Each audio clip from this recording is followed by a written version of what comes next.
what's curious is that Gen Z are manifesting a tribal political divide, but unlike Solzhenitsyn pledged, the line between good and evil running through every human heart rather than through nations and ideologies, turns out it's along gendered lines, and this is far more pronounced than any prior generation. Now, bear in mind, generations are a 20th century aberration. Generations are spawned by technological changes, which then cause cultural changes. So the baby boomer generation was the largest generation, but it's also defined by its adoption of the birth control pill, which led to liberalized abortion laws and the mass influx of women into the workforce, and combining with an attitude anathema to nationalism because of the horrors of the Holocaust, and you get the defining feature of the boomers being individual freedom. And that is individual freedom from social consequences, which is why abortion was legalized, which is why divorce runs rampant. This is why, as the boomers approach retirement age, you get the I'm all right Jack opinion of, well, I don't owe you youngsters anything, and I've paid in all my life at a below inflation rate to claim their pension. And so this is the great disconnect from prior and also subsequent generations that are looking for a reinstitution of family and a sense of belonging to nation, wider culture, religion even, something that's going to come up in this discussion. And then the subsequent generation, Generation X, were those grappling with recalibrated gender dynamics in the aftermath of the sexual revolution. Think lads mags, the ladette, and men and women trying to interact and pair off in the same monosexual social situations and in the workplace. You've got millennials that are defined by the internet, and Generation Z that are defined by a less curated version of the internet since the adoption of social media and smartphones, particularly around sort of 2014, when they would have been at school. So Generation Z, I think this is the defining feature, is you've got this curated internet content engine where the types of content consumed by men and women are different. Women will go for more image and video-based content, more short-form content, and their content will be more algorithmically driven. Whereas men will curate their own content. They'll go for long-form video or text-based content. And so you're going to get massive divides in the type and substance of content they're consuming. And so you're going to see emergent political trends. And also the way in which they seek out content is going to be very different, because I think what you found is in a civilization that denigrates masculinity, pathologizes competent expressions of masculinity as proof positive of a tyrannical patriarchy which has kept women and minorities down, men are going to be seeking out positive examples of masculinity, and they're going to stumble across revivalist, traditionalist, Christian or Hellenic content, whereas women are going to often follow algorithmic trends seeking social affirmation, and so fall into ideological and consumerist traps. And that's the divide I think you're seeing emerge, particularly in the US election, which we'll be talking about with my guest shortly. But here's a prominent poll that prompted me to do this discourse. This is from the New York Times, and this is drastic. So it says, the Times Siena poll of the 24th of August, so nearly a month ago now, of 6 swing states, taken after Harris became the presumptive Democratic nominee, saw that young men have favored Trump by 13 points, young women favor Harris by 38 points, a 51-point gap. So young women are the ones becoming, let's say, politically radicalized. And it's because they've got this steady diet of NPC-style programming that is fed to them through TikTok and Instagram. And there is the incentive to buy into this narrative to avoid reputation destruction, because the way that woke spreads is a particularly female way of doing combat. Whispers, gossip, insults, and ostracism.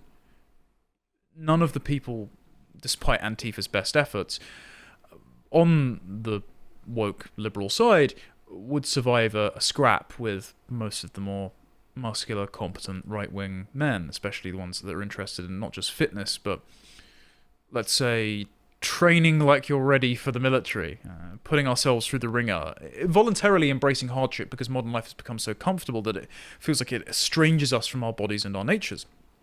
Take cold showers, folks, it works. Anyway, point being, the gap is widening and female radicalization is driving that gap, and men are slowly growing to have a consciousness of themselves as yes men, but also a constituency that have been robbed by something by homogenizing anti-masculine liberalism. Pew Research asked people whether women's gains have come at the expense of men. Less than 1/5 of respondents said yes, but among young Trump-supporting men, 40% did. This is this consciousness being raised. Ranger Irwin is an example. 20-year-old Trump supporter who works at Discount Tire in North Las Vegas, Nevada, and he said, American society no longer lets boys be boys. Quote, men my age, from a very young age, we're told, you're not supposed to do this, you're not supposed to do that, you're just supposed to sit here and be quiet. Note all of the diagnoses of ADHD in young men when they haven't actually been able to find the neurological foundations for this. It just seems to be the impact of fatherless homes on rambunctious developing male attention spans, especially in the age of instant dopamine addictive button pressing social media and video games. He says it's made being a man a little bit harder than it used to be. And so then in this article they try and sell Tim Waltz as an example of a different version of masculinity. Yeah, I don't think a guy with stolen valor who has liberalized gender transition laws to the point of where children can get surgeries against the express consent of the parents trying to protect them is an example of positive masculinity. I think he's failed his basic duty of being a father by allowing other people's children to be abused by the medical industry and also have their actual abusers have their crimes covered up by letting young girls achieve escape velocity by lopping off parts of their bodies rather than pointing the finger at their abuser that has estranged them from their bodies in the first place. Anyway, point being, there are loads of polls showing this sort of trend. Newsweek, 18th of August, they've cited another New York Times and Siena College poll at the time between the 5th and the 9th of August among 1,973 voters in Michigan, Pennsylvania, and Wisconsin, again, all swing states. And it showed there was a 35-point gender gap between Kamala Harris and President Trump. So it's growing as time goes on, from 35 points to 51 points. The poll showed Trump with a 14-point lead among men, 52% to 39%. So Trump is slowly gaining momentum among young men. Among young women, Harris had a 21-point lead, with 56% to Trump's 35%. So Harris is gaining among young women far faster than Donald Trump is among young men. And I do think this is why people turning around saying the Taylor Swift endorsement has backfired. What they fail to understand is that I think there's a ceiling to how many young women will support Kamala Harris. But how many of those young women inclined to support Harris who will actually turn up on voting day is determined by the existential threat level and the salience around certain issues raised by authority figures to women. I can put this easily as Mary Harrington often says, culture is downstream of what the hot girls want, and hot girls set the cultural incentives for other girls, which is why when female celebrities have been extolling the virtues of wokeness as a kind of pathological female compassion, many have followed it in lockstep, seeking approval from their peer group and also social media. So the Taylor Swift endorsement is actually pretty concerning, and this is why Trump tweeting out in block caps, "I hate Taylor Swift," is a stupid move. I mean, as much as it's cringeworthy, the Swifties for Trump thing that women were doing among themselves is a much smarter way of handling it than even addressing the endorsement in the first place. Or Trump becoming the defenders of cats as Taylor Swift poses as a childless cat lady. Again, another great way of doing it. Actively antagonizing, let's say, a revolutionary constituency with their consciousness raised by the most successful pop star of our age. Not too bright, because you're not going to make inroads with them that way, and you're probably not going to make many inroads with them at all for the time being, as consistent polls have been shown. Another Times Siena poll in July 22nd to 24th showed Harris with a 14-point lead among likely female voters, 55 to 41%. Trump had a 17-point lead among young men. That's a 31-point gender gap. The poll surveyed 1,142 voters nationwide, so not just the swing states. It seems that the swing states themselves have a more pronounced gender gap, which I suppose makes sense because the deeply entrenched Democrat and Republican strongholds might offset each other and average it out.